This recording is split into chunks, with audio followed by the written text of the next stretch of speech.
do you do for the Air Force, sir? I'm an intelligence officer. You're an intelligence officer? I feel like you shouldn't have told me that. You know, it's the booze. It's the booze. 10 tequilas. Holy that's great. Are there aliens? There are, right? Just tell us. Bring this light on his face. Everyone hold him down. All right, everyone, welcome back. That was a pretty funny clip talking about intelligence, military intelligence, just intelligence in general. So I'm going to do a video today on intelligence and that we have in this country, the United States, what kind of intelligence apparatus we have. If I were to ask you how many intelligence agencies we have in the United States, what would you say? Maybe, maybe think of like 3, 4, 5, maybe 6 if you think of some different like three-letter agencies and whatnot. Well, the actual official amount of intelligence agencies we have in the U.S. is 18. That's right, 18. So I'm going to go over fairly briefly all 18 of these. So you'll have just kind of like a just below the surface kind of information on these 18 agencies. And yeah, we'll go from there. Nothing here is going to be classified, obviously. Everything we have is searchable on the internet. But I do have some relevant experience. I did work in intelligence in the Air Force. I was not an intelligence officer. Most of the time, I was a space operations officer. I did a bunch of other things too, but most of my time was space. But as a space officer, I also worked in an intelligence squadron. So I used the intelligence to be able to do my job as a space operations officer. I guess you could put it that way. So what is the point of these 18 intelligence agencies? Well, they are to keep our country safe from threats. There's threats from foreign nations, threats from terrorists, threats from cyber attacks, things like that. So we want to make sure we're aware if there is someone planning an attack on us, our citizens, our infrastructure, etc. So that's why we have all these intelligence agencies, just in general. I'll break all these 18 agencies down by a few different categories so that you can have a better idea of how it all goes together. So first off, we have 5 that are we have 5 agencies that are overarching, very large agencies for strategic defense or strategic intelligence. Things that just keep our country safe as a whole, as far as the whole entire country. There's 5 of them. That's going to be the CIA, the NSA, NGA, NRO, and the DIA. So that's all. Those are the 5 overall strategic big picture umbrella type intel agencies. Then the military ones. There actually is a military intelligence agency for every branch of the service, including Space Force, which is the newest one that just started in 2020, and even the Coast Guard. So that equals 6. So there's 6 agencies there. So now we're up to 11. Then we have the different departmental intelligence agencies, which are FBI, the Department of Homeland Security has an intelligence agency, Department of Energy does, Department of Treasury does, Department of State does. And there are also some coordinating agencies that are going to help round out that list of 18. So without further ado, let's get into our first category of strategic intelligence agencies. The NSA broke into my Signal account, which I didn't know they could do. How do you know the NSA broke into your Signal? Because they admitted it. I got a call from somebody in Washington. This person said, are you going to come to Washington anytime soon? Yeah, actually, I'm going to be up in a week. Meet me Sunday morning. So I go, and this person's like, are you planning a trip to go see Putin? And I was like, how would you know that? I haven't told anybody. I mean, anybody. Not my brother, not my wife, nobody. How would you know that? Because NSA pulled your text with this other person you were texting. How did you know that? All right, so that's pretty crazy. Tucker there says that the NSA had broken into his Signal account, which I didn't think was possible to do. I thought it was like very encrypted. I don't know. I'll take it with a grain of salt. He says it happened. Maybe not. The first one we're going to talk about is the NSA, per that video. Now, the NSA stands for the National Security Agency. In the early years of the NSA, they did not even acknowledge that it existed. And it was in the 60s that they actually admitted that NSA existed. And then it got the funny nickname of No Such Agency, NSA, No Such Agency, or Never Say Anything, either way. So NSA is famous because around 2014, Snowden took a bunch of classified material from the NSA and leaked it to WikiLeaks and other maybe places too about how the NSA was spying on U.S. citizens, because NSA is a spy agency. You know, that's how they get intel. They are not allowed to spy on Americans, however. And the only caveat to that is if they're listening on a conversation to a foreign, potentially a terrorist type person, and you, as an American citizen, happen to be talking to this terrorist type person, then they would be surveilling you because you're on the phone with them. But that was a big scandal, and still is a scandal. The interesting things about the NSA, they are mostly focused on signals intelligence, or SIGINT, which means they have people in various locations at different bases around the world. There's not a lot of them. There's a few main bases where they do this kind of thing, and they'll just be listening. Linguists usually listening to conversations and translating those into actual English so that we can tell if this is a threat or not. And another fun fact about the NSA is they employ the most mathematicians of any single organization. At 600 to 1,000 mathematicians are employed there, and that's mostly because they do cryptologic type stuff. They need to break encryption. So to break encryption, they need mathematicians to do that, and so that's why. So that is the NSA. Also, their budget is classified, and they are headquartered in Fort Meade. So that's that. And it was created in 1981, and the NSA's mission is to collect information that constitutes, quote, foreign intelligence and counterintelligence, and not to gather any information about domestic activities or U.S. citizens. So that's the NSA. What's the biggest misconception about the CIA? That it's a rogue organization not under the control of the president or Congress. For me, I'd say it's the sense that the CIA operates above or outside of the law, when in reality, we have to adhere to every aspect of U.S. law. Next up, we have as we just saw in that video, the CIA. So the CIA is an intelligence agency that is a little bit different than just they do collect, analyze, and provide information to the collective intel. They analyze the intel and they provide it to different agencies that need the intel. But they also do actual covert operations. So you always hear about some secretive CIA mission that happened in history, and they've become declassified, so you know about some of them. One famous one that I know is what the movie Argo was based on, where CIA helped go into Iran to get out some embassy officials after the embassy was taken over. The U.S. embassy was taken over. Some people snuck out of the embassy and was able to get to the house of the ambassador, and the Iranians did not know they were there. So they had a film crew the CIA pretended to be a film crew, go into Iran like they were filming a movie, and then they snuck out those people. That was a successful mission. So kind of like that, very clandestine, missions, or CIA agents and stuff like that. They're very, very secret. You shouldn't even know what a CIA agent's name is, otherwise they're compromised and they can't really do their job anymore. So CIA is very, very secret, but they do have approved missions from the government, so don't think they're that secret, just going off doing their own thing. And our third intelligence agency is DIA, which stands for the Defense Intelligence Agency. They are a general purpose military intelligence agency. So they employ civilians, military, as well as military members of every branch. And they're kind of just a generic military intelligence gathering operation. So they do what you would think. They gather intel, they analyze the intel, they share the intel as needed. So they're kind of like the main intel source for any kind of military operation that we're going to be doing around the world.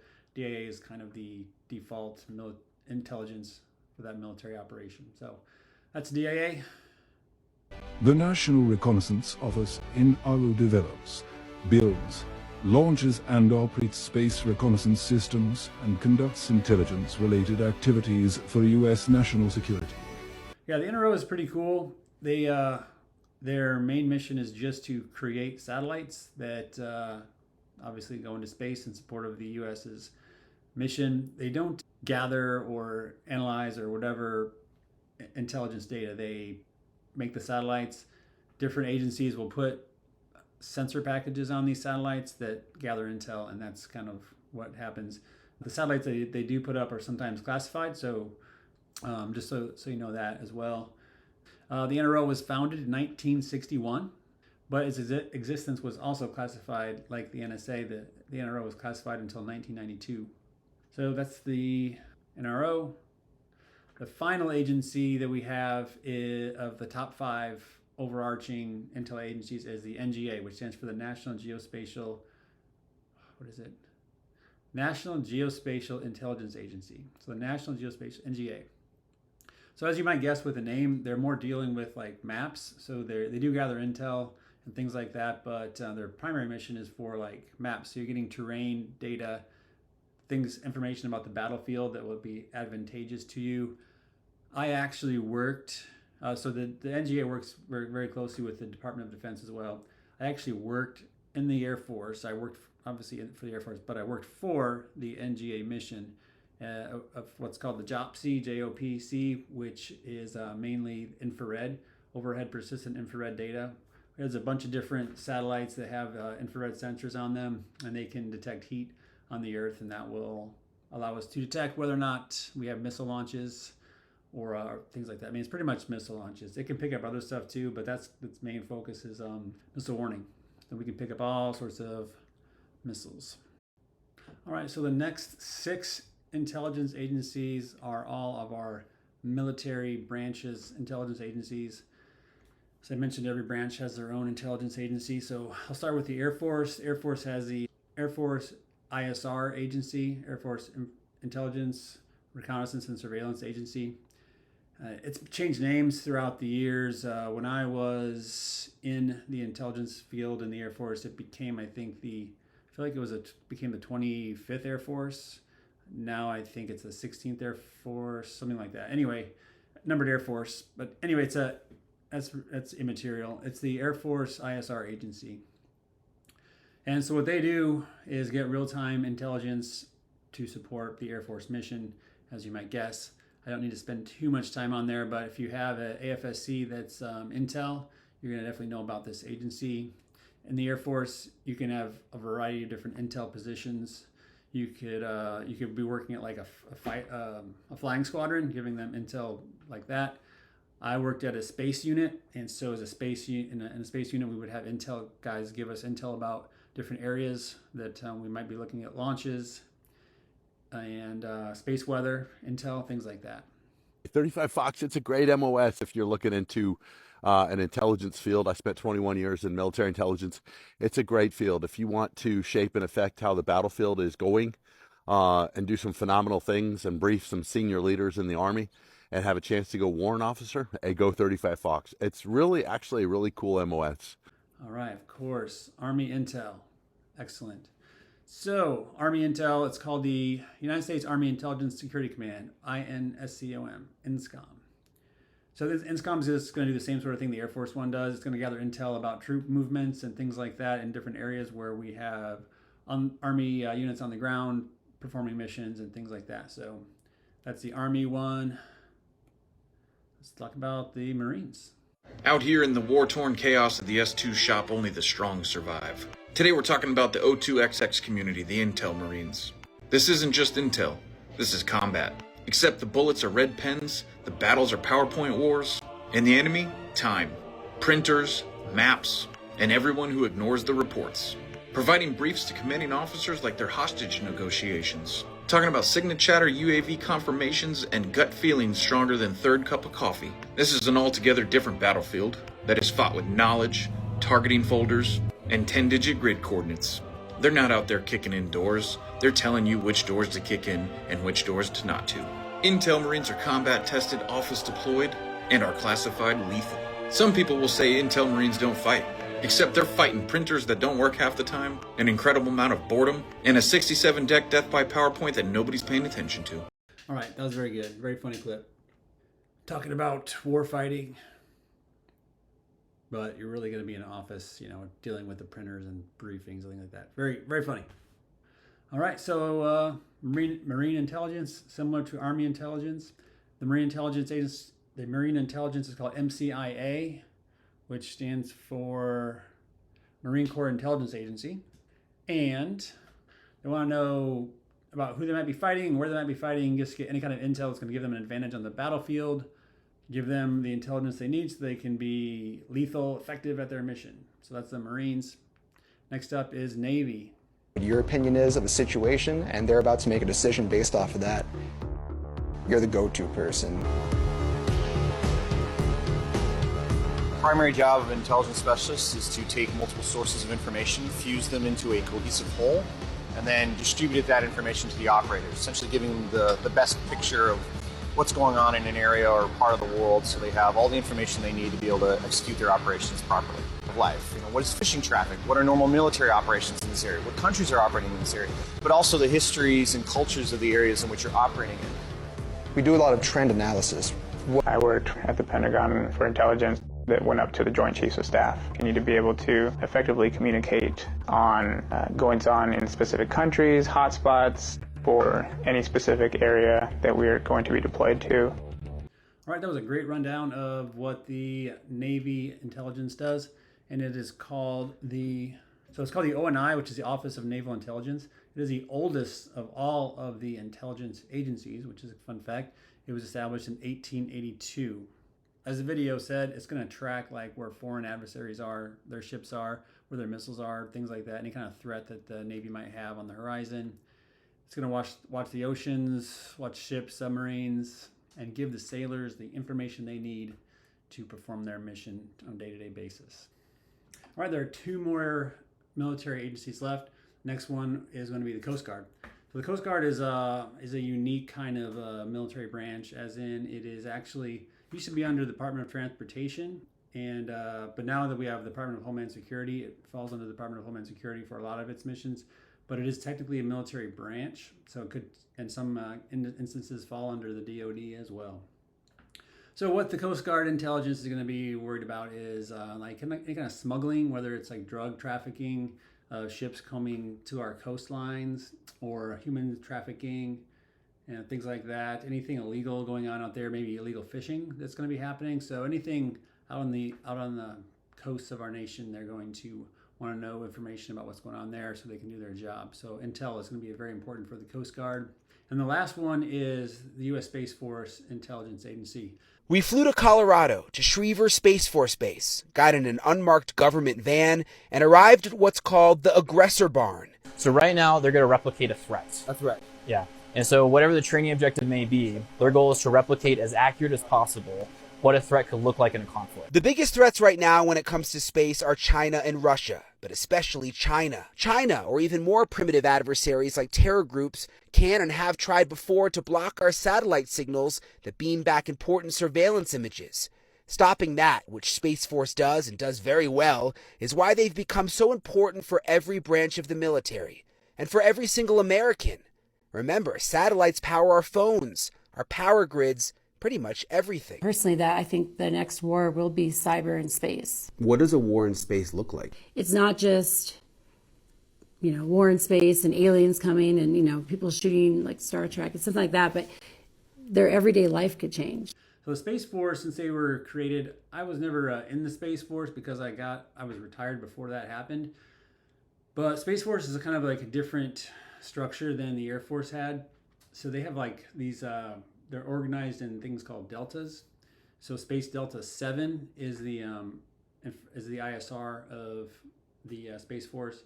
And we really just want to know a lot about, they want to do intel on foreign space capabilities. So are foreign nations are they preparing anti-satellite missions? Are they trying to get near our satellites to do intel on us? What kind of space, weather space threats, that goes into the intel as well for the Space Force. So, and they work with other agencies to make sure that we have the best intel picture possible. All right, that brings us to the Departmental Intelligence Agencies. The government has tons of departments, and all the departments that the government has, 5 of them have intelligence agencies. Yes, 5. So we have the FBI has an intelligence branch, the Department of Homeland Security has one, the Treasury Department has one, Department of State has one, and then finally, Department of Energy has one. So let's start off with the Treasury Department. That's one of our lesser known intel agencies, as the Treasury Department actually has an intelligence agency. So the Treasury, as you might guess, their main focus is to track funds. So we have bad guys around the globe trying to do bad things, crime, terrorism, all that stuff. Well, the Department of Treasury can actually track the funds of these organizations. And they can sometimes freeze funds and do things like that. So they use their intel to find out what these bad criminal organizations are doing. So we're talking like terrorist groups, drug cartels, not so good countries like North Korea. How are they moving money around? Who's funneling money to whom? Where's the money being stored? That's the kind of information that the Department of Treasury is interested in. So the next one is the FBI. The FBI has an intelligence branch, and as you may guess, the intelligence branch is really to assist the FBI in their various investigations. So there's ongoing investigations constantly in the FBI. That's their mission. So they need intel to determine what's going on with those investigations, supporting information, evidence, things like that. Okay, the next agency that has one is the Department of Energy. And the main reason the Department of Energy has an intelligence agency is because they deal with nuclear weapons. So we need to make sure our nuclear secrets are kept secret. They don't get in the hands of the bad guys. And we also want to get intel about what other countries might be doing with their nukes. So whether nuclear programs, what they're doing and how they're progressing and things like that. That brings me to the Department of State. Secretary of State is Marco Rubio currently, and the Department of State is concerned about the U.S.'s role globally in relation to other nations. We want to have a favorable relationship with other nations. So that's where the Department of State comes in. So we need to know what's going on with other nations. So we need to know about their culture, what's happening in their country, and how it affects us in our country, and things like that. So it looks at like the politics, the conflicts, the culture, anything going on with with another country. And that intelligence agency helps the Department of State understand all that stuff and give them guidance, give them some advice as to how to deal with any kind of conflict that might arise. Because if there's a conflict with a country, we would much rather have the Department of State resolve that conflict than have the military do it. I think it was General Mattis that said, you need to have an effective Department of State to have an effective military. Because you don't want the military fighting all the fights. The Department of State needs to be able to put out some fires so the military doesn't have to. Because getting the military involved is going to be not good for anyone involved. But if you can do a diplomatic solution, that's best. Next, Department of Homeland Security. So Department of Homeland Security is a newer agency created after the September 11th attack. I would say DHS is a little redundant in this kind of a method because they are looking at the homeland, and the FBI is also doing that. So the FBI looks at threats to the homeland, like terrorists and things like that, and DHS also does that.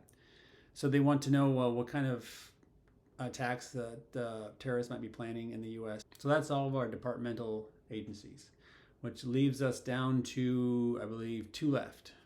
And those 2 are the National Counterterrorism Center, NCTC, and the ODNI. So those are the last 2. So the NCTC, as the name may suggest, is specifically focused on counterterrorism. We don't want terrorist attacks. Obviously, terrorist attacks are bad for us. So the NCTC helps get us intelligence to find out if there's one being planned and things like that. So the NCTC is not an organization that has like agents out doing things. They more gather information. They share that with the proper agencies that can help act on that information. They actually have a classified database full of potential terrorist subjects. And that does include some Americans, but they follow legal guidelines to make sure that they are being surveilled properly according to applicable laws. And then the last agency we have is also a coordinating agency like the NCTC, and it's called the ODNI, which is the Office of the Director of National Intelligence. This is like the boss of all the IC. This is the boss of the intelligence community. The DNI is currently Tulsi Gabbard. And as I said, this is a coordination type of a role. So we have all these other agencies. They need to be able to work together, share information. And that's kind of where the ODNI comes in. So one of the reasons that the ODNI was established was after the September 11th attacks on the World Trade Center towers and the Pentagon, which was that there was some intelligence there that could have been possibly available to stop that attack, but these agencies have been kind of like stovepiped, as they say, or siloed, whatever term you want to use, whereas they're in their own little intel shield, and they weren't really sharing information to the left or to the right to their brother and sister intel organizations.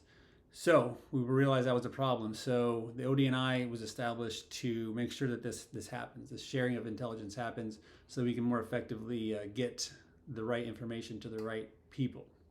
And yes, 18 agencies is a lot, but that's kind of what we have.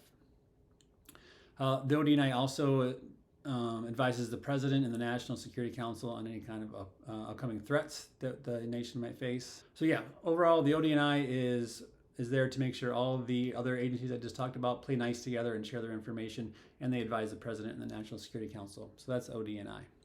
So the whole idea is we have a bunch of intelligence agencies, and these intelligence agencies need to be able to talk to each other because the amount of intel that we collect as a nation is huge. I know, having worked in a SCIF before, I had a secret computer account. I had a top secret computer account. Actually, I had 2 different top secret computer accounts and a secret one. And I have emails coming in, all of these, all day. And my job was to look at any kind of potential missile launches.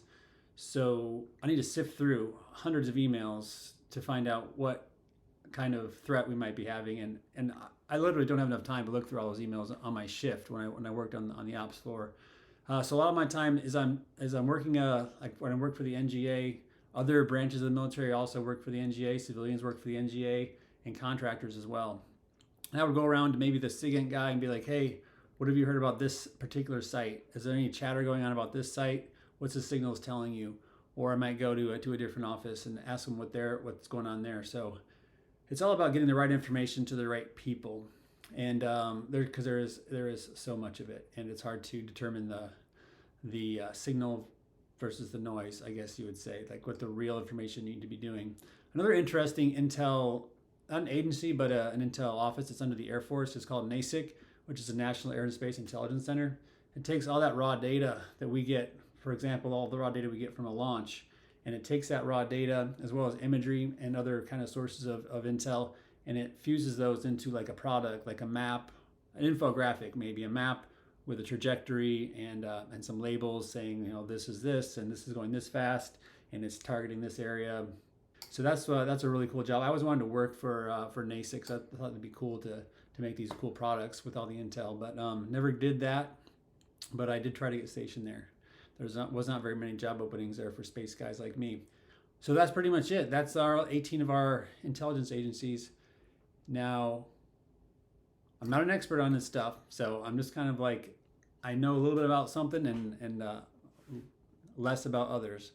So I'm really, really rough on the Marines and the Army and the Navy type stuff, but the rest of it I'm a little bit more familiar with, and I don't know much about the departments, the various national departments we have. So anyway, bottom line is, if I said something wrong, let me know. I might be wrong, but do my best here. So I hope I've informed you guys, and if you have any questions, let me know, and I'll see you on the next one.